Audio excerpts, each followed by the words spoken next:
नमस्कार दोस्तों।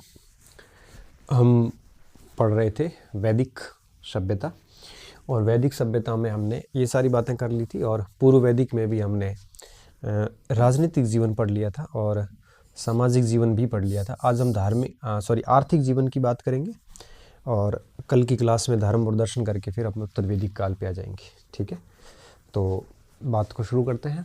उम्मीद कर रहा हूँ आपके ठीक ठाक सब पढ़ाई चल रही होगी और साथ साथ भी करते रहना, जो कि वीडियो कंटिन्यू चल रहे हैं उधर भी।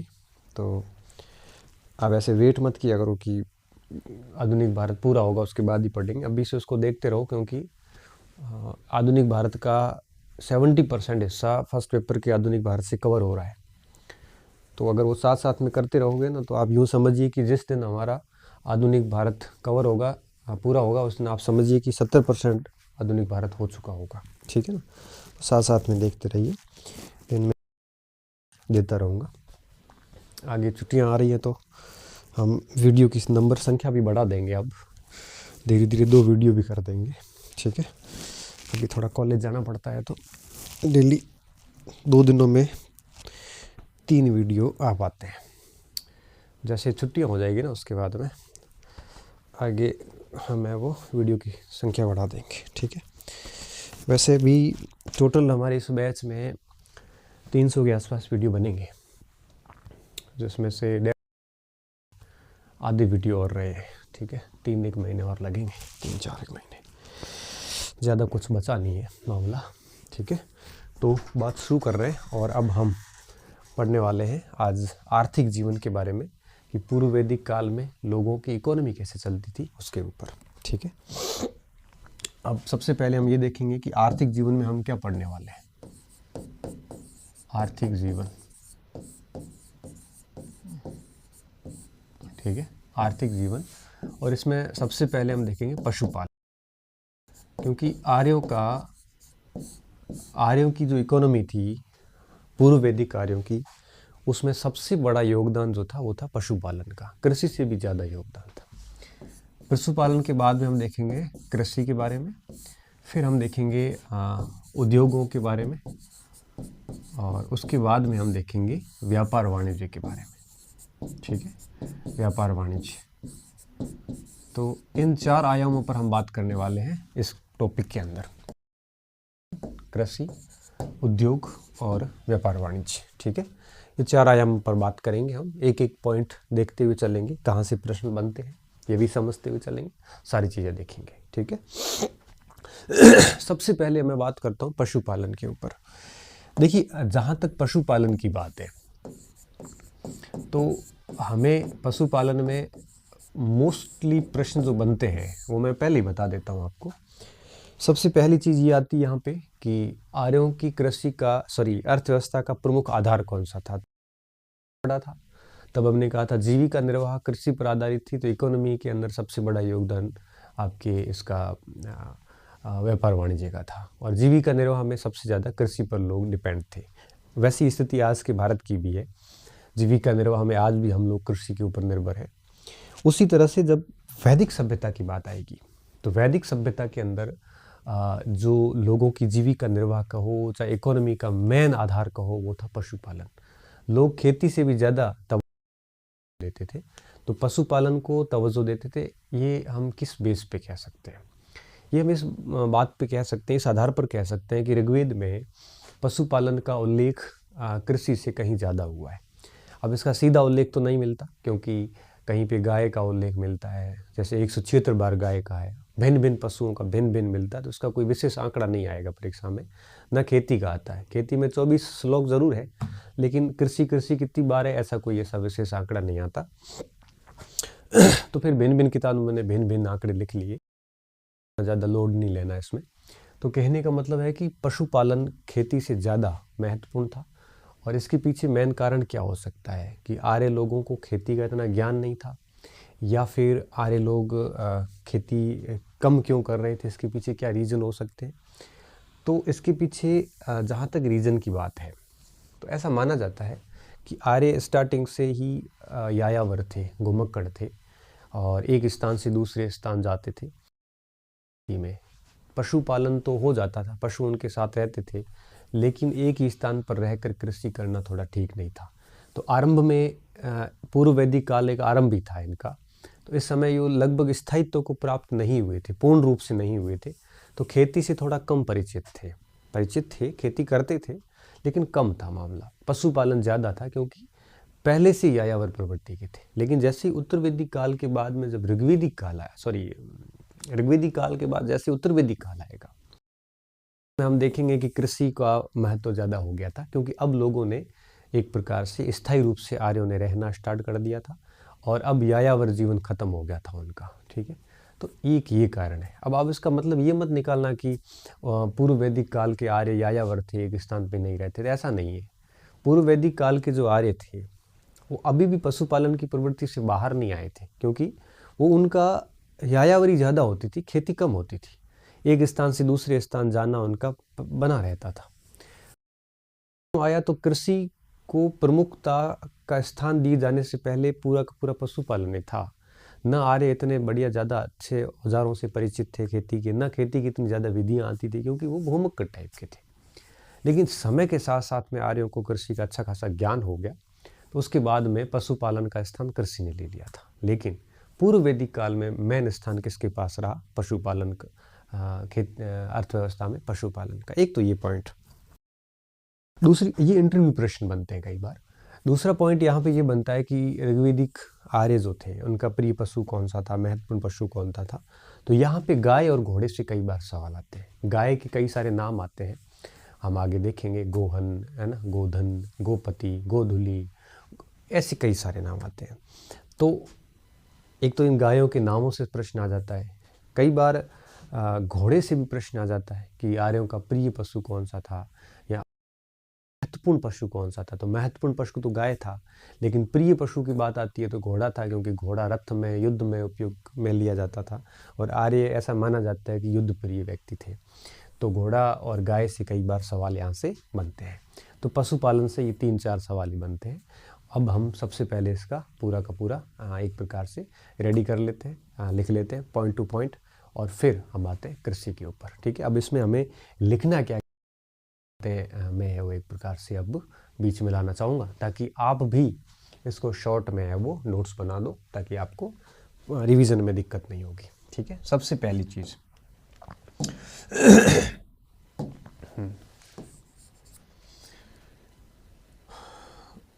अर्थव्यवस्था का प्रमुख आधार था। प्रमुख आधार पशुपालन। ठीक है, ठीक है। प्रारंभिक आर्य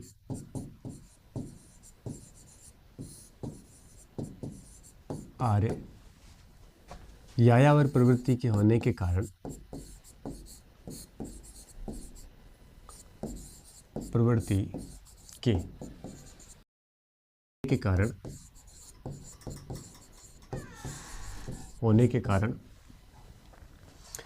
कृषि की विधियों से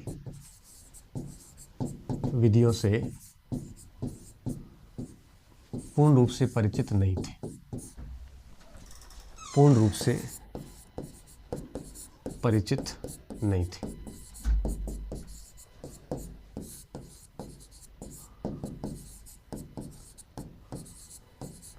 इस कारण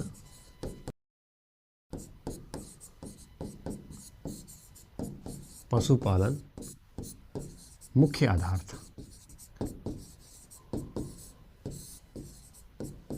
ठीक है, बात को ठीक से वापस सुन लेना वीडियो को। कई बार क्या था कि कई चीज़ें आपको समझ में नहीं आती,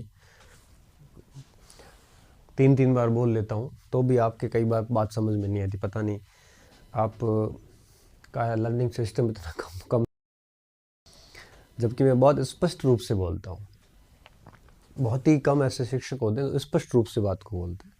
मैं भी ऐसे खोल के बोल देता हूँ, फिर मैसेज आते, सर लाहौर षड्यंत्र के समझ में नहीं आया। यार इतना तो समझा दिया, पूरा पॉइंट टू पॉइंट बोर्ड पे लिखवा दिया, फिर भी समझ में नहीं आया तो उसको वापस पढ़ो।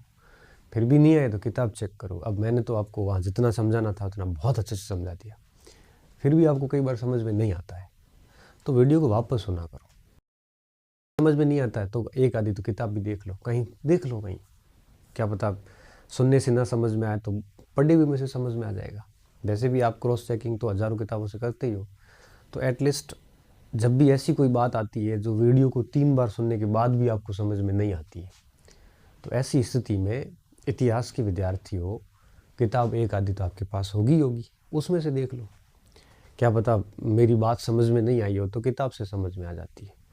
हालांकि कहता हूँ कि एक समझदार स्टूडेंट जो भले ही नॉन हिस्ट्री बैकग्राउंड का ही क्यों ना हो, उसको मेरे इस लेक्चर से ऐसी कोई बात नहीं होगी जो समझ में ना आए, कोई ऐसी बात नहीं होगी। फिर भी अगर कभी ऐसी कोई बात हो जाती है जो मेरे शायद एक्सप्लेनेशन मैंने कम कर लिया हो, तो आपके पास 1000 सोर्स है, वहाँ एक्सप्लेनेशन देख लो, ठीक है ना। तो कुछ समझदार स्टूडेंट बनिए आप। ऐसे मैं चाहता हूँ कि आप एक ऐसे विद्यार्थी जो मतलब आत्मदीप भाव पर चले, क्लासेस के साथ साथ में आपको सिलेक्शन के लिए तो मैं ये मानता हूँ कि इसके अलावा कुछ पढ़ने की ज़रूरत भी नहीं है, लेकिन कोई बात समझ में नहीं आती है तो कुछ तो स्वाध्याय भी करिए। स्वाध्याय करके भी आप चीज़ को समझ सकते हैं कि सर क्या कहना चाह रहे थे। तो इन चीज़ों का थोड़ा ध्यान रखो आप, ठीक है। फिर आप क्या करते हो एक अर्थशास्त्र में एडम स्मिथ का कथन है कि जब सभी बैंक में पैसे जमा करवाते, एक बैंक में, ठीक है, सभी करवाएंगे तो नुकसान है क्योंकि मार्केट में परचेजिंग पावर कम हो जाएगा। एक व्यक्ति बैंक से पैसे निकालता है तो ठीक है, सभी निकालते हैं तो बैंक बंद हो जाएगा। ऐसे कई सारे स्टेटमेंट दिए। एक व्यक्ति करता है तो ठीक है, सभी करेंगे तो हालत खराब हो जाएगी। फिर क्या होता है, फिर मेरे मैसेजेस में बाढ़ आ जाती है उसमें मैसेज बॉक्स में, क्योंकि जो एजुकेशनल मैसेज उसके रिस्पॉन्स मुझे ही करने पड़ते हैं और कोई नहीं करता। तो आप छोटी छोटी बात को लेकर मैसेजेस का ढेर लगा दोगे, जिसका अपने आप ही समझ में आ जाती है, फिर भी पूछ लेते हो, तो फिर क्या होता है कि मैं कई बार रिस्पॉन्स नहीं कर पाता हूँ और मेरा मन भी नहीं होता रिस्पॉन्स करने का, क्योंकि कुछ लोग इतना जेन्युइन प्रश्न उठाते, सच में मुझे आनंद आ जाता है कि सर देखो यहाँ पे कुछ कुछ स्टूडेंट्स बहुत जेन्युइन प्रश्न उठाते हैं, तो वो मुझे बहुत अच्छा लगता है। कई बार लोग ऐसे कमेंट बॉक्स में मैसेज आके प्रश्न पूछते हैं कि सर इसका उत्तर क्या होगा, जबकि बहुत अच्छे से बताया हुआ पड़ा है। वो आप वीडियो ना देख रहे हो, मेरे को ऐसे सवाल पूछोगे तो मैं दिन भर थोड़ी जवाब दे पाऊंगा। थोड़े कॉमन सेंस यूज कीजिए। 40 प्रश्न डेली आएंगे तो मैं हर टाइम प्रश्नों के जवाब दूंगा कि क्लास रेडी करके आप तक पहुंचाऊंगा। तो प्रश्नों के उत्तर जहां भी आपको मिलते हैं आप वीडियो लेक्चर के अंदर तलाशिए। अगर फिर भी नहीं मिल रहा है, मेरे वीडियो में हो सकता है क्योंकि सारा इतिहास तो मैं लिखवा नहीं सकता, कोई बाय द वे एक आधा सवाल, 2-4 सवाल बाहर निकल गए हैं, तो आपके पास भी कोई सोर्स होगा, गूगल है, कहीं से भी चेक करके उत्तर निकालिए, ठीक है ना। फिर कोई ऐसा ज़्यादा डिटेल्ड प्रश्न हो, जहाँ एनालिटिकल प्रश्न हो, विश्लेषणात्मक हो, तो आप मुझे भेज सकते हो। बाकी आप ऐसे तथ्यात्मक भेजने की, उसको तो आप तथ्य तो कहीं से भी निकाल सकते हो। तो कृपया करके थोड़ा सा सेंस रखिए। मैं ये आपको ये नहीं कह रहा हूँ कि आप अगर ये सोच रहे हो, कई बार क्या स्टूडेंट ये सोचने लग जाता है कि भाई हमने पैसे दिए हैं। देखो पैसे दिए कि मेरे को खरीदा नहीं, आप लोगों ने पैसे दिए तो क्या सिस्टम चलाने के लिए चीज़ें ज़रूरी होती है। बाकी पैसे दिए हैं तो आप पढ़ भी रहे हो, कंटेंट भी ले रहे हो, तो आप है ना अपना ये रिश्ता ऐसे व्यावसायिक मत देखिए। आप इसको ऐसे व्यवसाय से ऊपर उठ के थोड़ा एक टीचर और स्टूडेंट वाला रास्ता देखिए। 5,000 देखिए, अगर आप ये सोच रहे हो कि अब हम हर दिन पर्सन करेंगे, परेशान करेंगे, कोई फायदा नहीं है, ठीक है। तो कहने का मतलब है थोड़ा ब्रॉड माइंडेड बनिए। हालांकि सारे स्टूडेंट ऐसा नहीं करते, कुछ एक है, 10-20 स्टूडेंट ऐसे हैं जिनके मतलब बड़े बेबुनियादी प्रश्न आते हैं। तो कम से कम थोड़ा सा कॉमन सेंस रखोगे तो ज़्यादा अच्छा रहेगा। बाकी मेरे को तो कोई फ़र्क नहीं पड़ता, टाइम पे मैं जवाब भी दे देता हूँ और दूंगा भी जवाब, ठीक है ना। क्योंकि हाँ, आज ऐसा कि कई बच्चों के मन में ये रहता है कि पैसे दिए, बिल्कुल जवाब तो दे दूंगा, पैसे दिए। और एक चीज़ और बता को भी मैं जवाब देता हूँ। कई बार प्रश्न व्हाट्सएप से कई बार घूम के आते, दिन भर हम जवाब देते ही है, लेकिन थोड़ा सा आप अगर समझदार बनोगे तो ज़्यादा अच्छा होगा। मेरे को पूछने की बजाय 3-2 बार वीडियो वापस सुन लेता ना, या गूगल से देख लेते, या किसी आपके पास कोई भी सामग्री होती है उससे देख लेते, तो उत्तर मिल जाता। फिर अब सारी चीज़ें का आप प्रश्न करोगे तो मैं सभी उत्तर थोड़ी दे पाऊंगा, क्योंकि इतना टाइम भी कहाँ होता है। इस कारण पशुपालन मुख्य आधार था। तो इसमें कन्फ्यूजन की कोई बात नहीं है, आप यहाँ पे फिर कन्फ्यूज होके और फिर आपको ऐसे भ्रमित नहीं होना है। पहली चीज, पशुपालन अब इस समय मुख्य आधार था, और आर्य कई पशुओं से परिचित थे। कई पशुओं से परिचित थे। जैसे मैं कुछ नाम ले लेता हूँ: गाय, घोड़ा, हाथी, ठीक है, हरिण, इसके अलावा आपके भैंस, ठीक है, भैंस, बैल, और भी बहुत सारे बैल इत्यादि, भेड़ वगैरह, भेड़ बकरी भी ला सकते हो, भेड़ बकरी, ऊंट इत्यादि, ठीक है। लेकिन यहाँ पे गेंडा और बाघ और शेर को एक मत समझ लेना। शेर मतलब लॉयन, जो थोड़ा सा अलग प्रकृति का होता है, टाइगर थोड़ा अलग प्रकृति का होता है। गेंडा व बाघ इन दोनों से परिचित नहीं थे। मतलब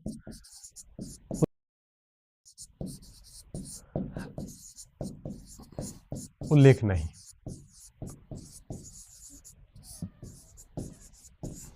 ठीक है। इस चीज का थोड़ा सा आप ध्यान रखना।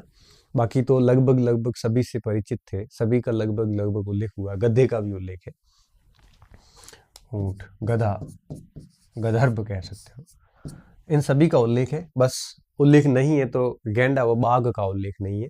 हाथी का भी 1-2 बार उल्लेख हुआ है, और इन सारों का एक, ठीक है। अब हम आते हैं कि अब ये तो बात हो गई कि किन किन पशुओं से परिचित थे। इससे जनरली प्रश्न नहीं आता, लेकिन कई बार ऐसा फैक्चुअल प्रश्न आ जाता है, ठीक है। अब पशुपालन में तीसरा बिंदु हमें क्या ध्यान रखना है? इसमें तीसरा बिंदु हमें ये ध्यान रखना है कि जो पशुपालन था, इसमें मुख्य रूप से 2 पशुओं को ज्यादा तवज्जो दी गई थी। गाय, इसके बारे में अगर मैं बात करूं तो महत्वपूर्ण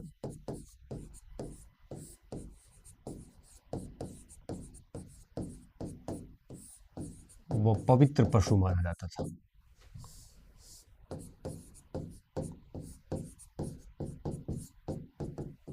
ठीक है, महत्वपूर्ण वो पवित्र पशु माना जाता था गाय। रीजन क्या थे? गाय का जो उपयोग था मुख्य रूप से 3 चीजों में होता था। एक तो विनिमय के माध्यम के रूप में होता था। विनिमय का माध्यम क्या हुआ? आप कह सकते हो मोड ऑफ एक्सचेंज। मतलब क्या हुआ, जो काम पैसा करता है वर्तमान में, वही काम उस समय गाय करती थी। किसी का लेन देन करना हो, उधारी चुकानी हो, ब्याज देना हो, या फिर कोई भी ऐसी चीज जिससे कोई कर्जा उतारना हो, तो गाय से लेन देन किया जाता था। एक तो गाय का उपयोग होता था विनिमय का माध्यम, मोड ऑफ पेमेंट, ठीक है, विनिमय का माध्यम। दूसरा जो गाय का उपयोग था वो था आपके धार्मिक कार्यों में दान देने के लिए। तो जब भी यज्ञ वगैरह होते थे तो बेसिकली दान है वो गायों के दिए जाते थे, ठीक है। तो धार्मिक कार्यों में, यज्ञों के लिए भी गायों का उपयोग होता था। धार्मिक कार्यों में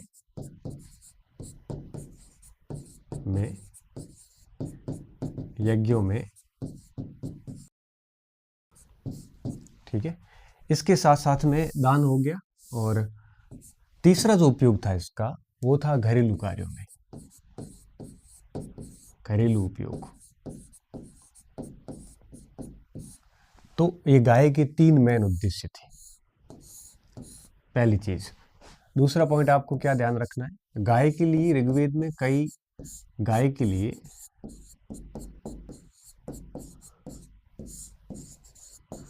कई शब्दों का उपयोग हुआ है।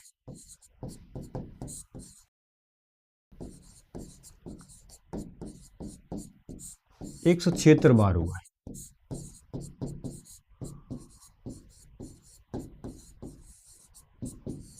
ठीक है, तो गाय के लिए कई शब्दों का उपयोग हुआ है। ये शब्द कई बार हमारे परीक्षाओं में पूछ लिए जाते हैं। तो हम अभी क्या करेंगे, कुछ मेन उन शब्दों के बारे में लिखेंगे जो गाय के लिए यूज हुए हैं। जैसे अष्टकर्णी कहा गया है। अष्टकर्णी का मतलब होगा 8 कानों वाली। अब 8 कान क्यों कहे? अष्टकर्णी जो है वो गाय के लिए एक शब्द यूज हुआ है वेद, ऋग्वेद के अंदर। ठीक है, एक चीज तो ये।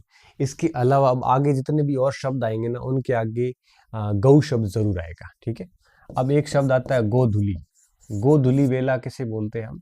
गोधुली हम बोलते हैं जब शाम के समय, संध्या के समय, आपको पता होगा जब खेतों से चर कर जब वापस लौटती है, तो उस समय आपके एक प्रकार से पूरा का पूरा रेत उड़ जाती है और आकाश मंडल के अंदर क्षितिज में पूरा का पूरा ऐसे एक हल्की सी रेत की पूरी चादर छा जाती है। तो इसे, इस कारण इसको गोधुली वेला बोला जाता है। ठीक है, तो गोधुली वेला और संगाव, संगाव होता है प्रातः काल का समय। ये दोनों शब्द काल की इकाई के रूप में यूज किए जाते हैं, इकाई के रूप में, और ये दोनों शब्द गायों के कारण पड़े। ठीक है, गोधुली हो चाहे संगाव हो। इसके अलावा आपने नाम सुना होगा गव्यतु।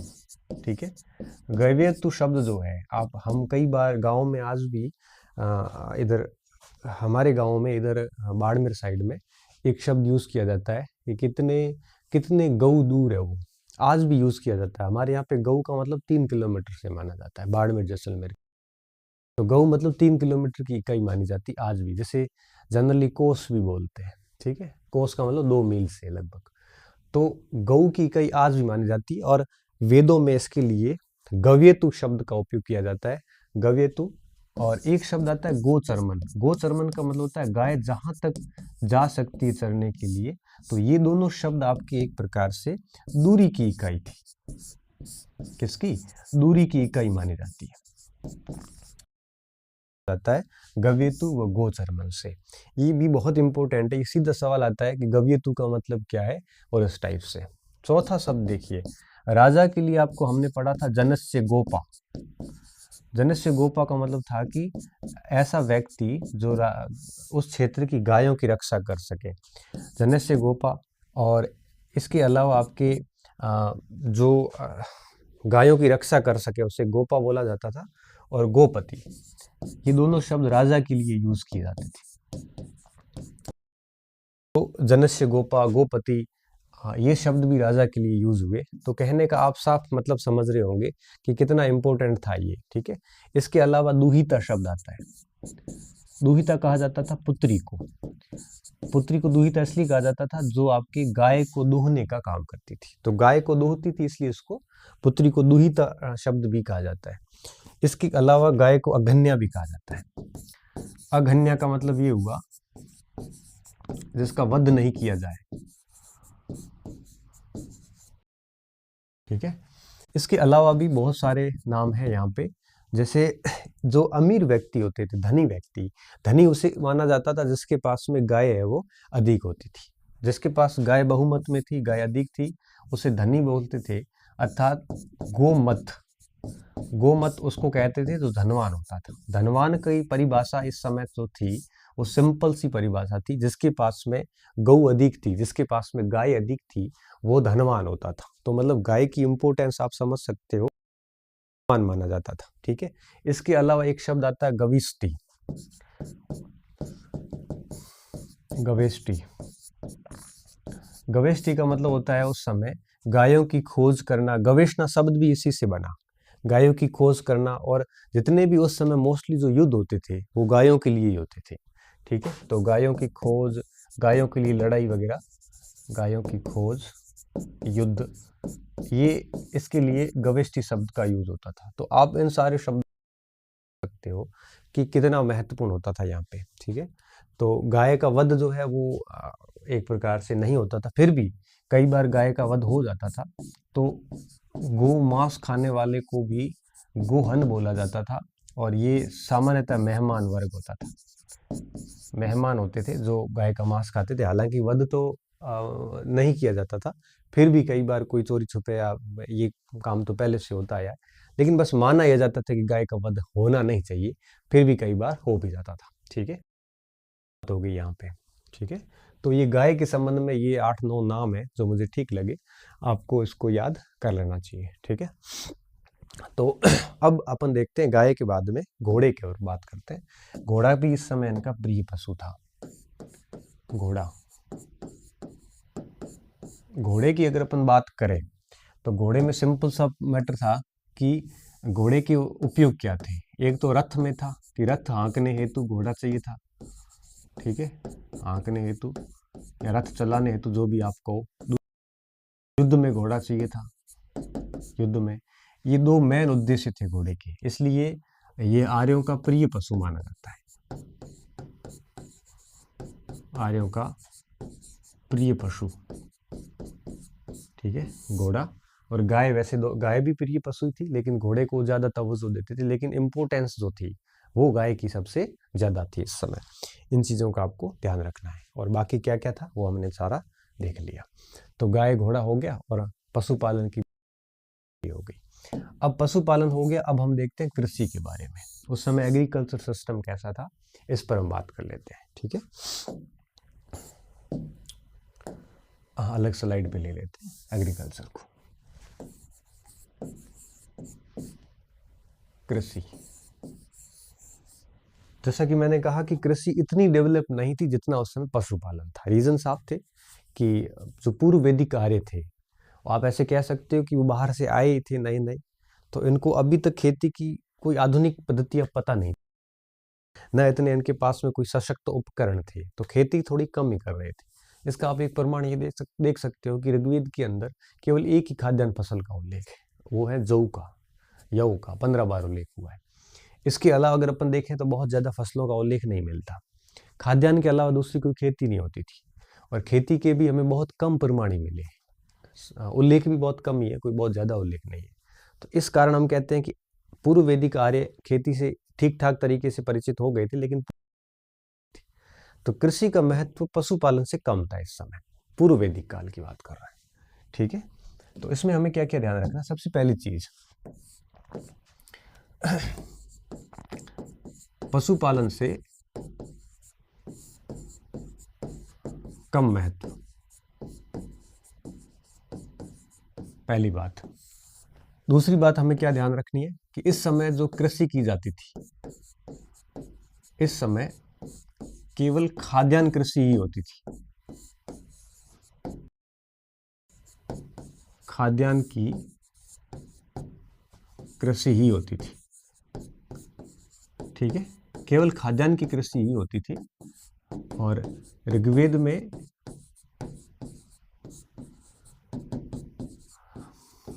उल्लेखित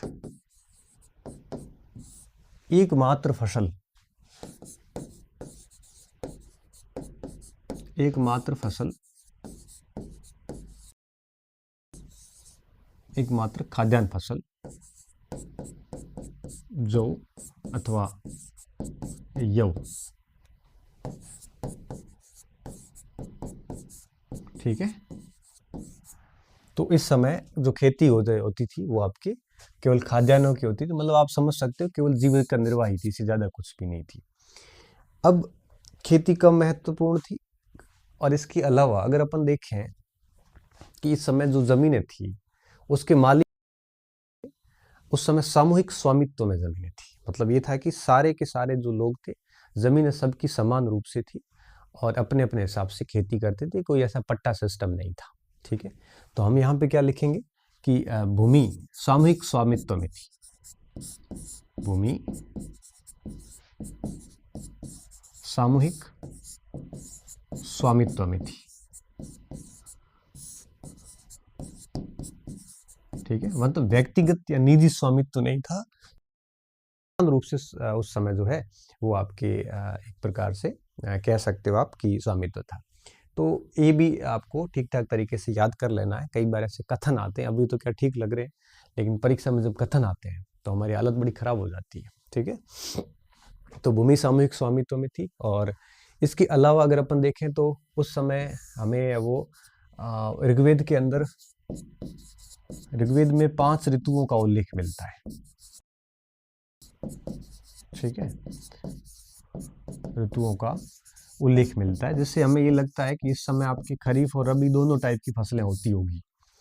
ठीक है, ऋतुओं का उल्लेख। ठीक है, तो अब देखो, एक उल्लेख भले एक जौ का ही हुआ, इसका मतलब ये नहीं केवल जौ ही उगाते होंगे, ये थोड़ी इंपॉर्टेंट थी। बाकी सारी भी फसलें, धान वगैरह भी उगाते थे, ऐसी बात नहीं है कि नहीं उगाते थे, उगाते तो बहुत सारी फसलें थी, लेकिन उल्लेख हमें एक का ही हुआ यहाँ पे। ठीक है, तो ऋग्वेद में 5, इसका मतलब यहाँ खरीफ और रबी दोनों फसलें होती होगी, खरीफ व रबी दोनों होती होगी। ठीक है, दोनों होती होगी। तो ये कुछ विशेषताएं हैं जो हमें ध्यान में रखनी है, क्योंकि कई बार क्या होता है कि सवाल सीधा सीधा है वो इन विशेषताओं से आ जाता है, और जब विशेषताओं से सवाल आता है तो हमारा सवाल जो है वो गलत हो जाता है, रखना है।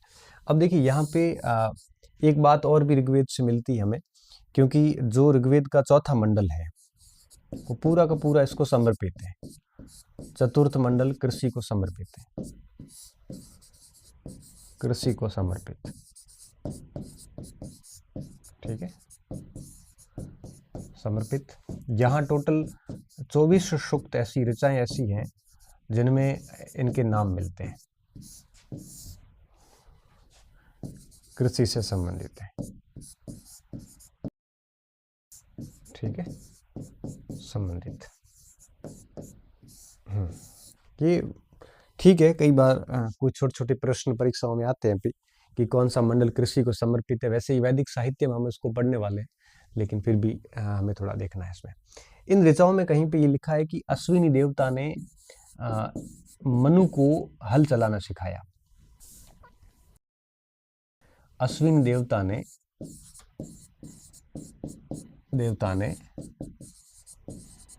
मनु को हल चलाना सिखाया।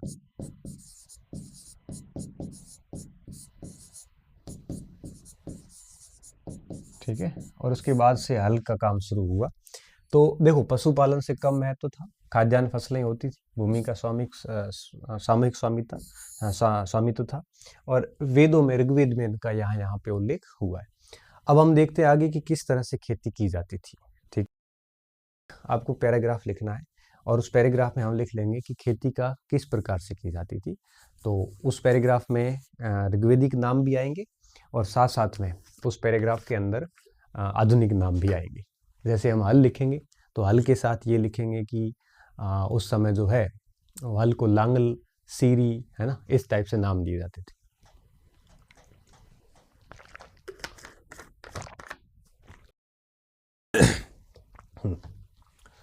ठीक है, अब एक छोटा सा पैराग्राफ लिखेंगे जो काफी महत्वपूर्ण होगा हमारे परीक्षा के पॉइंट ऑफ व्यू से। वैदिक आर्य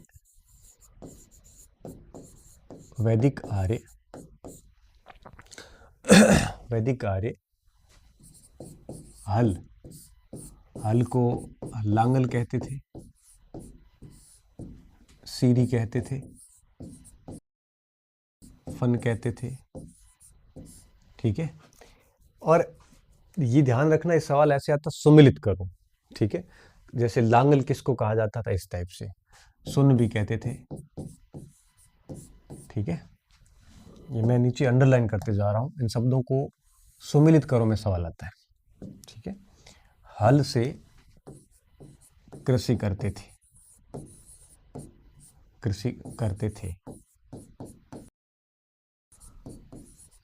ठीक है, कृषि करते थे। और जुता हुआ खेत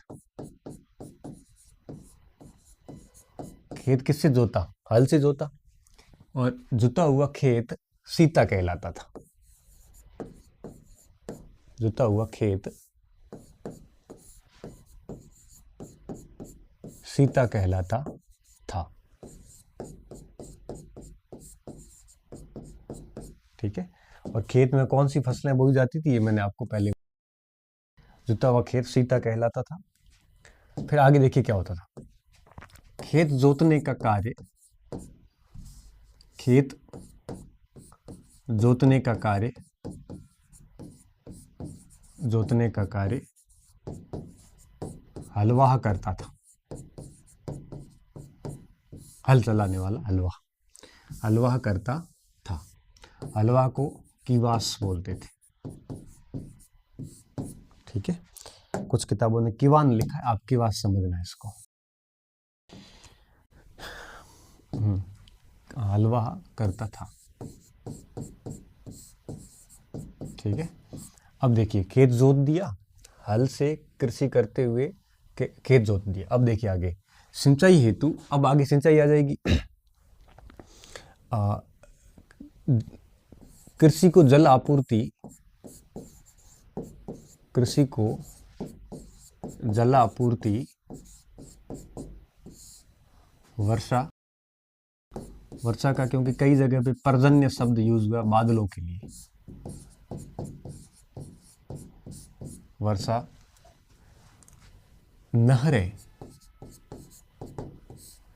नहरों को कुल्या कहा जाता था, तथा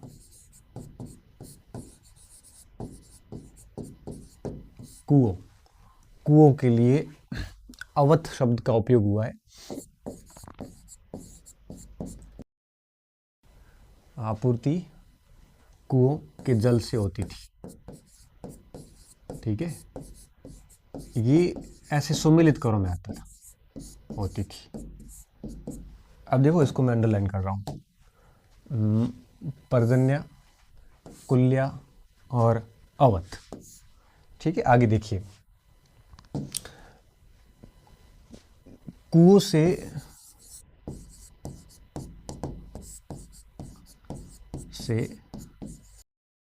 जल निकालने के लिए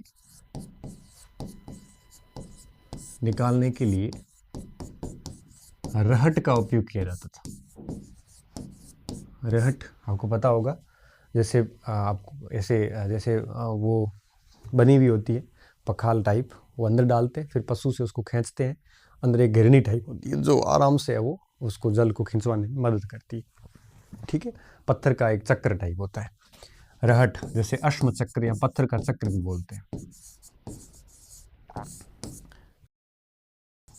उपयोग होता था, उपयोग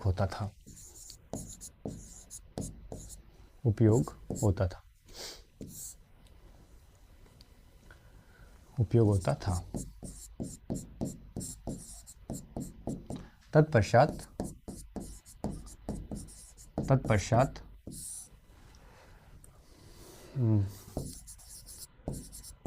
कुएं के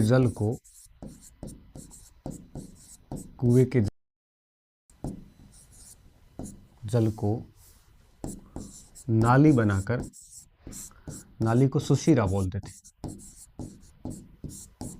नाली बनाकर खेतों तक पहुंचाया जाता था।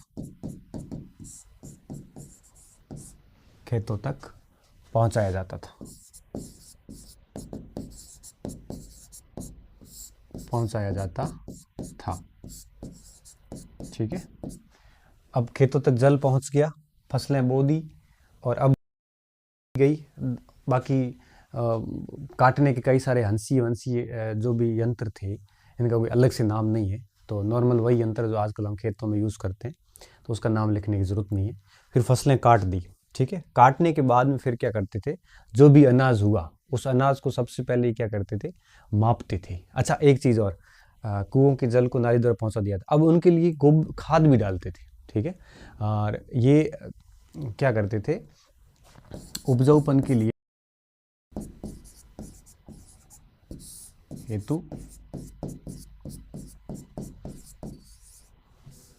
हेतु गोबर की खाद। ठीक है ना, जैसे उस समय गाय वगैरह, इनके पालतू पशु बहुत थे, और जब पालतू पशु बहुत थे तो फिर ये पालतू पशुओं की जो भी गोबर होती थी उसको है वो एक प्रकार से खाद के रूप में यूज करते थे। खाद के लिए करिश व शक हुआ है, खाद का उपयोग करते थे।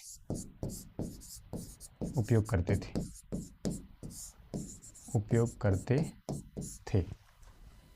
ठीक है, उपयोग करते थे। अब देखो ये सारी चीज़ें हो गई। अब इसमें क्या क्या ध्यान रखना है मैं फिर एक बार बता देता हूँ। अश्म चक्र का नाम याद रखना, और सुशिरा नाली का नाम याद रखना, और करिश्व शकृत का नाम याद रखना, जिसे खाद कहते हैं हम। खाद क्या किया जाता था? अब देखो ये फसलें वगैरह सब हो गई। अब फसल अनाज होने पर, अनाज उत्पादन के बाद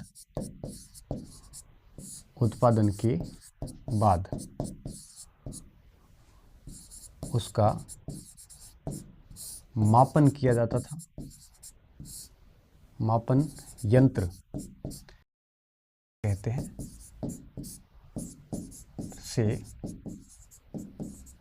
मापन किया जाता था।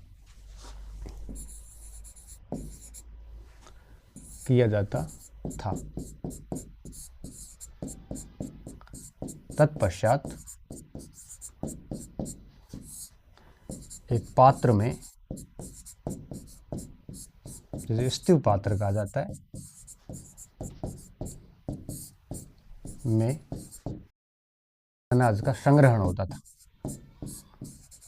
अनाज का संग्रहण किया जाता था। ठीक है, तो अब मैंने एक आर्ट इसमें पैराग्राफ के अंदर सारे उपकरणों के नाम है वो लिख लिए। ये एक प्रकार से आपको गद्यांश भाषा में समझ में भी आ जाएगा कि कौन कौन से उस समय विधियां प्रचलित थी। ठीक है, तो अब आप देख सकते हो वैदिक कार्य जो है, खेती शुरू करने से पहले अनाज संग्रह तक की पूरी कहानी मैंने आपको 3 पैराग्राफ में समझा दी, और इसमें आपके सारे के सारे नाम आ गए। ये नाम परीक्षा में सीधे से पूछते हैं कि सुमिलित करो इसको, तो सुमिलित करो में सवाल आता है। आप आराम से इसको सम्मिलित कर सकते हो। इस पूरे पैराग्राफ को अगर 1-2 बार पढ़ोगे तो डेफिनेटली आपको ये चीज़ें सारी समझ में आ जाएगी, दिक्कत नहीं आएगी। ठीक है, समझना पड़ेगा, ये और कोई ऑप्शन नहीं है। हमने याद किया था, आपको भी याद करना पड़ेगा। अब देखिए, पशुपालन हो गया, कृषि हो गई। अब हम बात करते हैं उद्योगों के ऊपर कि उस समय कौन कौन सी मेन इंडस्ट्री थी और किस तरह से काम करती थी। ठीक है, उद्योगों के ऊपर मैं आ रहा हूँ। तीसरा पॉइंट, उद्योग व शिल्प। अब अगर अपन उद्योगों और शिल्प की बात करें तो उस समय वैदिक सभ्यता के अंदर या पूर्व वैदिक में उद्योग थी। सच बात तो ये है कि उस समय उद्योगों के ऊपर इतना ज़्यादा ध्यान नहीं दिया जाता था।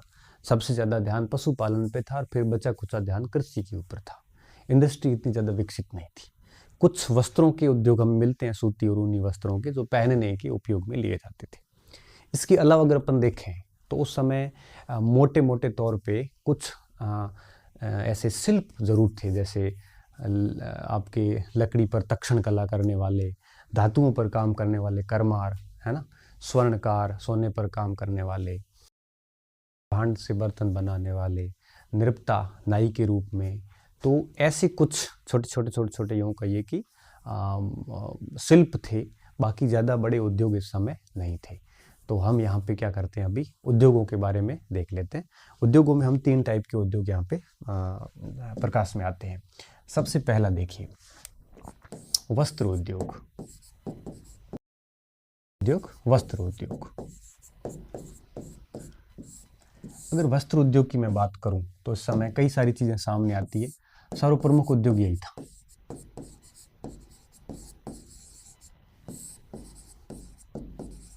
उद्योग, ठीक है, सर्वप्रमुख उद्योग था, और इसमें भी आपके सूती व ऊनी वस्त्र निर्माण होता था।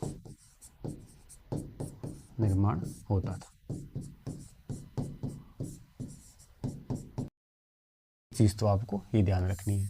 कई बार ऐसे सरल सवाल आता है सीधा कि निम्नलिखित में से कौन सा उद्योग पूर्व वैदिक काल में सबसे ज्यादा प्रचलन में था? तो वस्त्र उद्योग सबसे ज्यादा प्रचलन में था, इसमें ज्यादा सोचने वाली बात भी नहीं है।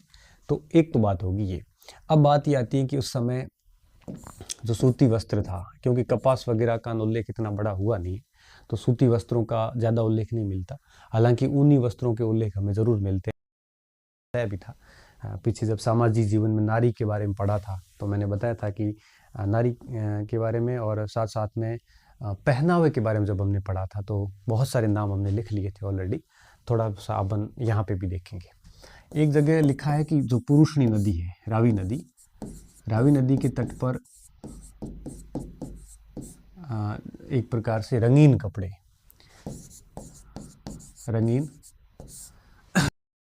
रोगन बढ़िया तरीके से किया हुआ था और उन रंग रोगन करने के बाद में ऊनी वस्त्र बनाए जाते थे। रंगीन ऊनी वस्त्रों का निर्माण किया जाता था। वस्त्रों का निर्माण किया जाता था।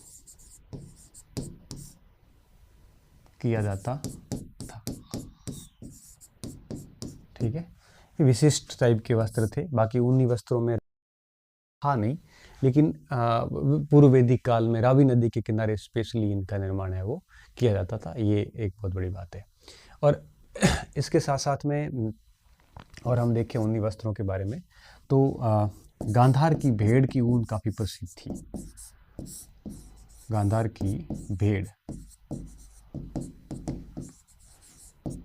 ऊन प्रसिद्ध थी। ठीक है, ये बात हमने पहले भी लिखी है और कई बार ये सवाल भी आता है प्राचीनतम उल्लेख हमें किस वेद से मिलता है। तब हम कहते हैं कि ऋग्वेद से इसका पहली बार उल्लेख या प्राचीनतम उल्लेख है वो मिलता है। ऊन प्रसिद्ध थी। इसे रोमस कहा जाता था। इसे क्या कहा जाता था? रोमस कहा जाता था। रोमस कहा जाता था। ठीक है, तो गांधार की भेड़ों की ऊन से वो रोमस नामक कपड़ा बनता था। रोमस ऊन से एक बेहतरीन कपड़ा है वो बनाया जाता था। ये थोड़ा सा आप ध्यान रखना। इसके अलावा तो आपके जो ये 3 चीज़ें तो हो गई। इसके अलावा कुछ कपड़ा बनाने वाले थे लोग, उनके अगर अपन नाम देखें तो तंतुबाई लोग। तंतुबाई क्या करते थे? कपड़ा बुनते थे। कपड़ा बुनने का कार्य करते थे। ठीक है, और बुनने का जो एक कार्य था ये आपके करघे से किया जाता था। ठीक है, किससे किया जाता था? करघा आपने देखा होगा, गांव में आज भी चलाते हैं, गांधी जी वाला वो चरखे टाइप का ही होता था। का कार्य करघे द्वारा करते थे। ठीक है, और करघे के लिए जो शब्द यूज हुआ है इस समय वो था आपके करघे को क्या कहते थे? तशर बोलते थे। ठीक है, तशर करघे से किया जाता था। ठीक है, इसके अलावा अगर अपन देखें यहाँ पे तो कुछ पेशकरी के भी उदाहरण मिलते हैं हमें। ठीक है, पेशकरी के बारे में मैंने पहले भी बताया था। ये कढ़ाई करने वाली महिलाएं थी, कपड़ों पर कढ़ाई करना, कढ़ाई करने वाली महिलाएं। और ये महिलाएं कढ़ाई करती थी और ये कपड़ा मुख्य रूप से नृत्य में यूज किया जाता था। ठीक है, तो पेशकरी का मतलब पेशस क्या था? ये नृत्य वस्त्र को कहते थे और ये करने वाली महिलाएं जो है वो आपके कढ़ाई करने वाली महिलाएं पेशस्करी कहलाती थी। और पेशस्करी एक प्रकार से कला भी थी। पेशस्करी कला तो कैसे भी सवाल पूछा जा सकता है। नृत्य वस्त्र भी था ये, और ये करने वाली महिलाएं भी थी, और कढ़ाई का काम इस वस्त्रों के ऊपर ही किया जाता था। ठीक है, पेशस्करी के बारे में हो जाएगा।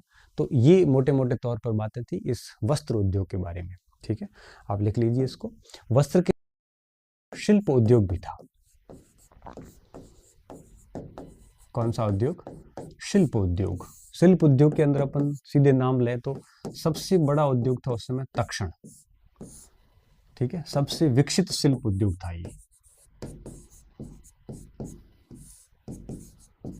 विकसित शिल्प उद्योग।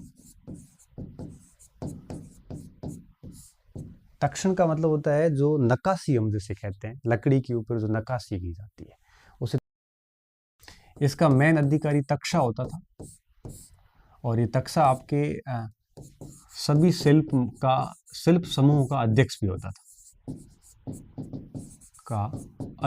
होता था। ठीक है। इसके साथ साथ में ये तक्षण कला जो होती थी मुख्य रूप से रथों पर की जाती थी, क्योंकि रथ लकड़ी के बनाए जाते थे और उस लकड़ी के रथों के ऊपर नक्काशी की जाती थी। ये तक्षण कला थी एक प्रकार से। ठीक है, तो तक्षण उद्योग हो गया। अगर और देखें तो स्वर्णकार जो सोने के ऊपर काम करता था, ठीक है, सोने का काम। इसके अलावा चर्मकार जो चमड़े के ऊपर काम करता था, चर्मकार चमड़े पर कार्य करता था।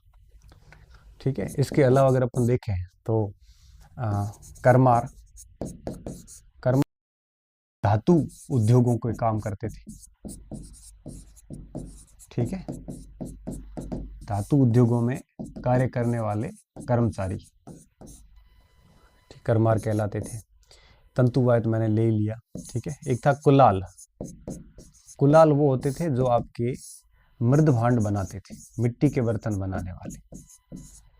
ठीक है, बनाना। इसके अलावा अगर अपन देखें तो एक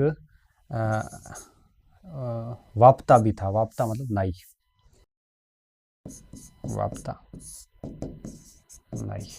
ठीक है, नाई का काम करने वाले ये सारे के सारे छोटे मोटे शिल्प थे। वैसे नाई कोई शिल्प नहीं था, लेकिन हमें ऐड करना था तो हमने यहाँ कर लिया। ठीक है, देखो शिल्प उद्योग हो गए, वस्त्र उद्योग हो गया। ये सीधा पूछते हैं तो इसमें कोई ऐसा नाम विशेष है नहीं, जैसे इन दोनों को छोड़ दो तो बाकी वैसे ही आपको पता चल जाता है। ठीक है, लेकिन कई बार ऐसा इसका सवाल बन जाता है, छोटा सा प्रश्न दे देते हैं कि उस समय सबसे विकसित शिल्प कौन सा था, तो तक शिल्प था। उद्योग कौन सा था, तो सूती वस्त्र उद्योग, वस्त्र उद्योग, जिसमें ऊनी और सूती दोनों वस्त्र आ जाते थे। ठीक है, अब आते हैं अपन लास्ट पॉइंट पे उद्योगों के, जिसमें धातु उद्योग पर बात करते हैं। धातु उद्योग, धातु उद्योगों की बात करें तो लोहे से तो परिचित थे नहीं। सोना का सबसे ज्यादा उपयोग होता था, इसे हिरण्य भी कहा जाता था।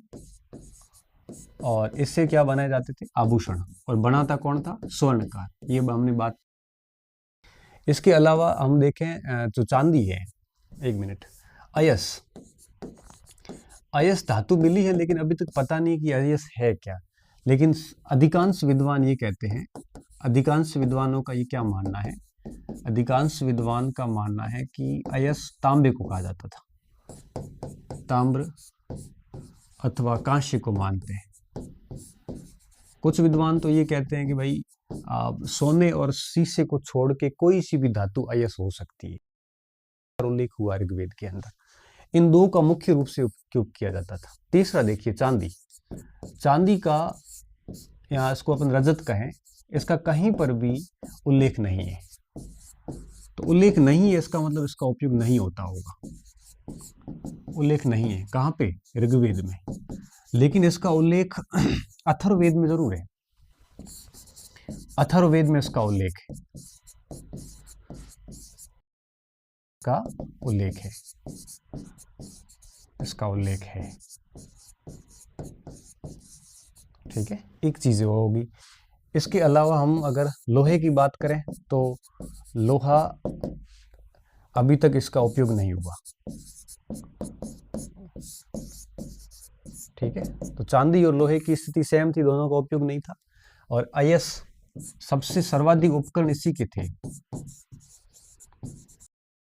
इसी के थे सर्वाधिक, क्या इवन सारे उपकरण इसके थे, आभूषणों को छोड़ के। तो धातु उद्योगों में ये चार मेन धातुएं इस समय आ जाती है। ठीक है, अब उम्मीद कर रहा हूँ आपको उद्योगों के बारे में तीनों उद्योग समझ में आ गए होंगे कि वस्त्र उद्योग, शिल्प उद्योग और धातु उद्योग। धातु उद्योगों में सोना और अयस मैन थे। शिल्प उद्योगों में तक्षण कला सबसे मेन थी। और आपके वस्त्र उद्योगों के अंदर सूती और ऊनी वस्त्र दोनों ही आपके महत्वपूर्ण थे, ज्यादा थे सूती वस्त्रों से। ठीक है, ये तीनों बातें हो गई।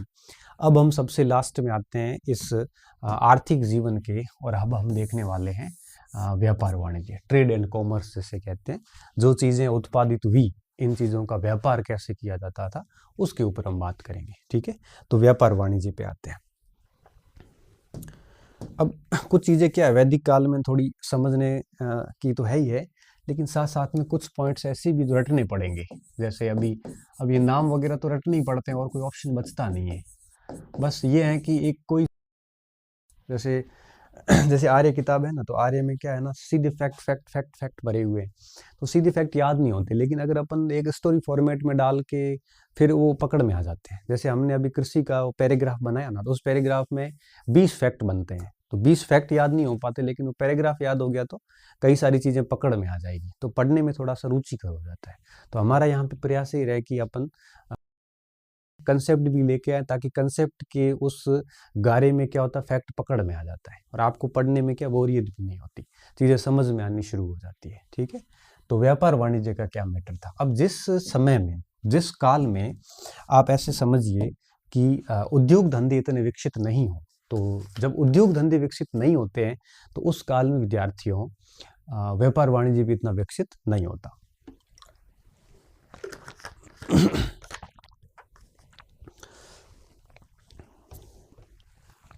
अब अपन एक एक प्रश्न पूछते जाएंगे।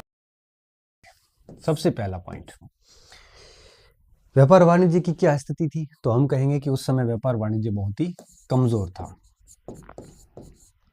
कमजोर स्थिति थी।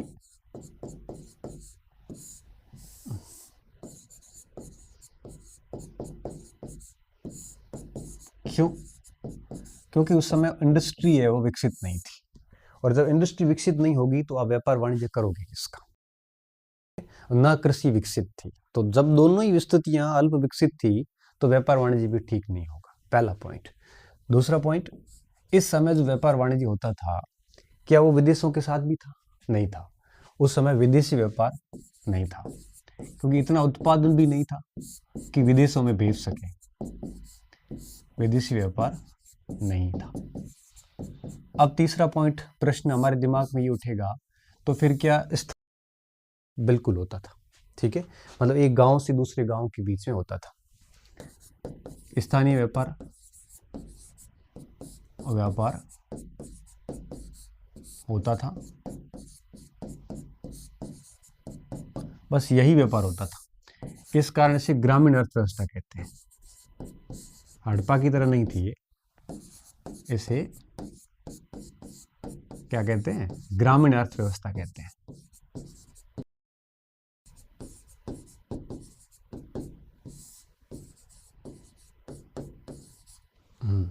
अर्थव्यवस्था कहते हैं। अब आपके मन मस्तिष्क में ये प्रश्न आ रहा होगा कि जो स्थानीय व्यापार होता था एक गांव से दूसरे गांव के बीच में, तो किस मार्ग से होता था? तो डेफिनेटली स्थल मार्ग से होता था। कैसे होता था?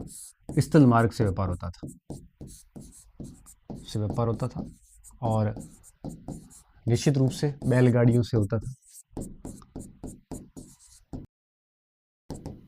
ठीक है, तो क्या ये जल व्यापार से परिचित थे कि नहीं थे, या उपयोग होता था कि नहीं होता था? नहीं होता था। जल से तो परिचित थे, लेकिन जल व्यापार नहीं था उस समय, जल मार्गों का उपयोग नहीं था, उपयोग नहीं था। ठीक है, इसके साथ साथ अब बात ये आती है, स्थानीय व्यापार की बात हो गई, तो स्थानीय व्यापार होता था, इस कारण उसको ग्रामीण अर्थव्यवस्था कहते थे, वगैरह वगैरह। अब बात ये आती है कि उस समय व्यापार भी तो होता था, वो आपके किसका होता था? सबसे बड़ी बात, उस समय कपड़ों का होता था, कपड़ों का, चमड़े का व्यापार। ठीक है, मुख्य रूप से होता था।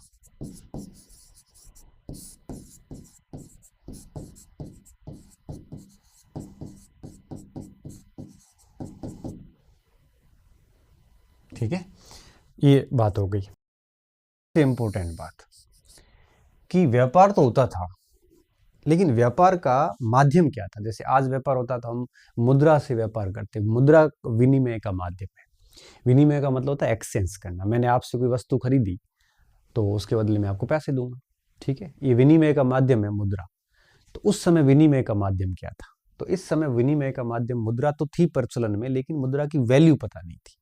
तो जब वैल्यू पता नहीं होगी तो डेफिनेटली हम मुद्रा का विनिमय का माध्यम नहीं बना पास। कोई सिक्का है तो हम कहते हैं इसकी वैल्यू 5 रुपए है, तो फिर हम मुद्रा का विनिमय के माध्यम के रूप में उपयोग कर सकते हैं। लेकिन हमें अगर मुद्रा की वैल्यू नहीं पता होगी तो हम किसी भी सूरत में मुद्रा विनिमय का उपयोग नहीं कर सकते। तो इस समय वस्तु विनिमय था।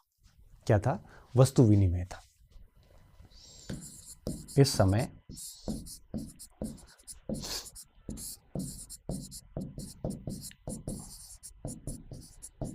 वस्तु विनिमय, या इसको अपन कहते हैं बार्टर सिस्टम,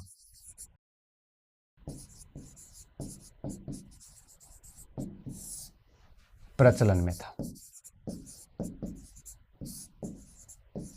प्रचलन में था। इसका मतलब ये नहीं कि इनका मुद्राओं से जानकारी थी, मुद्राओं की जानकारी तो थी, लेकिन मुद्रा की वैल्यू पता नहीं थी। जैसे उनको ये तो पता था कि एक गाय के बदले कितना अनाज मिलेगा, लेकिन ये नहीं पता था कि कितने अनाज के बदले कितनी मुद्राएं देनी है, इसकी वैल्यू नहीं पता थी। ठीक है, तो एक तो बात ये होगी वस्तु विनिमय प्रचलन में था। अब वस्तु विनिमय में हमारे पास में 3, एक गाय आता है जो एक वस्तु के रूप में थी, गाय दे के कुछ सामान खरीदते थे। दूसरा निष्क आता है, और तीसरा हिरण्य पिंड आता है। तो इन 3 वस्तु विनिमय के साधन थे। मैं इसको अगली स्लाइड पे ले रहा हूं।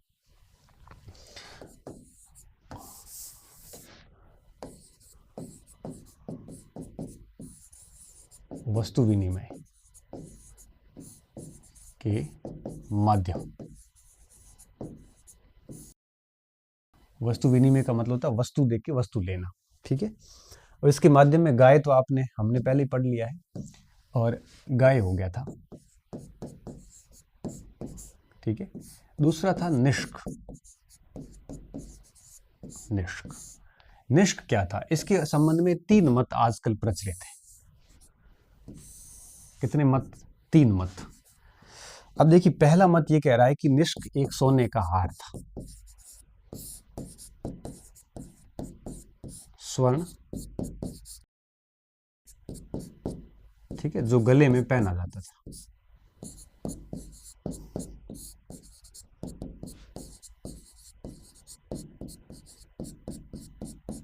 एक मत तो ये,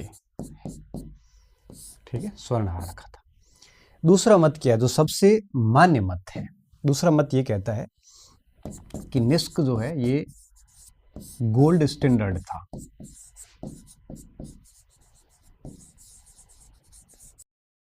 इसको मैं कहूं स्वर्ण मानक था।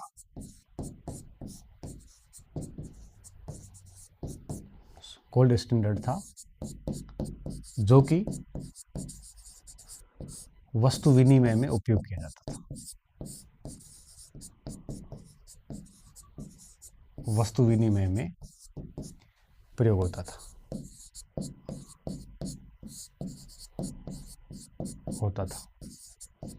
अब आप इसको ऐसे समझिए, गोल्ड स्टैंडर्ड का क्या मतलब होता है? जैसे सीधा सा, मान लो आपने कोई वस्तु खरीदी, हमने तय कर लिया कि ये जो छोटी वस्तु है, ये जो सोना है, इसके बदले इतनी वस्तुएं प्राप्त होगी, ये स्टैंडर्ड सेट कर दिया हमने। तो अब क्या कर देंगे, जैसे 5 ये निष्क देंगे तो उसके अनुपात में उतनी सामग्री हमारे को मिलेगी। ये गोल्ड स्टैंडर्ड सेट करना मतलब इसका मूल्य तय करना। मूल्य क्या तय किया है कि 5 बोरी अनाज इसका मूल्य है एक का, तो हमने 4 दिए तो हमें 20 बोरी अनाज मिलेगा। ऐसा गोल्ड स्टैंडर्ड सेट कर दिया था, उसे निष्क कहा, और लोग गले में पहनते थे, इसलिए इसको हार के रूप में भी देखा जाता है। लेकिन आज वर्तमान में सर्वमान्य मत ये है, ठीक है, ये है सर्वमान्य मत। अगर पूछे आपसे, तीसरा ऑप्शन भी मैं लिख लेता हूं। अब तीसरा क्या कहता है कि निष्क जो है, निष्क एक प्रकार से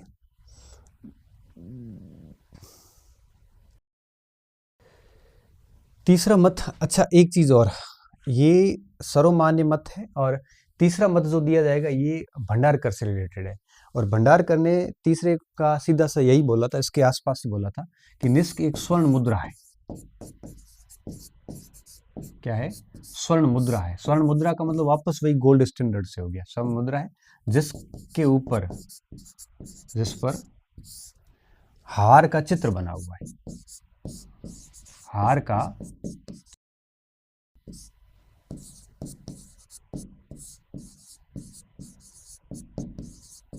ठीक है, ये भंडारकर का मत है।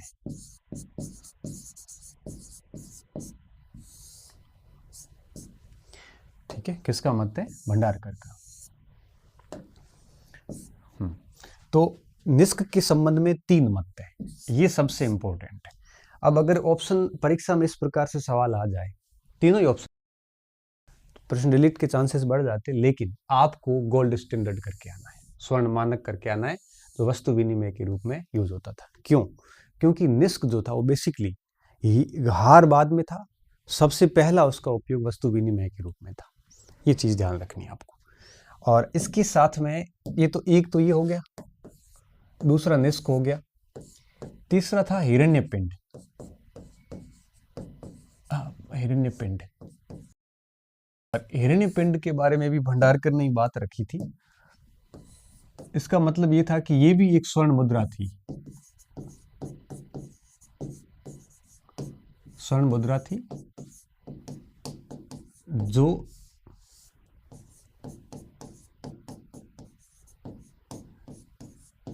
चित्र से रहित थी। बस निष्क और हिरण्यपिंड में यही फर्क बताया है भंडार। ठीक है, ये बात है। ये तीसरा इकाई बताई जाती है और चौथी इकाई के रूप में मण बताया जाता है। मण भी वस्तु विनिमय के रूप में उपयोग में लाया जाता होगा। तो वस्तु विनिमय के 4 साधन बताए गए, गाय, निष्क, हिरण्यपिंड और मण।